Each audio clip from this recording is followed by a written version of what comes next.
সব ভুল কি একদিন ভুল হিসেবেই থেকে যায়, নাকি কোথাও লেখা থাকে কে কোন সিদ্ধান্ত নিয়েছিল আর তার মূল্য কতটা দিতে হবে?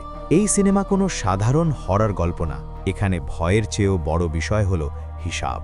সিজ্জিন এখানে শাস্তির প্রতীক, যেখানে ভুল সিদ্ধান্তগুলো জমা হয়, আর ইল্লিয়েন সেটা আলো, যেভাবে কিছু কাজ গোপনে করলেই সব শেষ হয়ে যায় না, কিন্তু সে বুঝতে পারে মানুষের চোখ এড়ালেও নিজের কাজের হিসাব এড়ানো যায় না।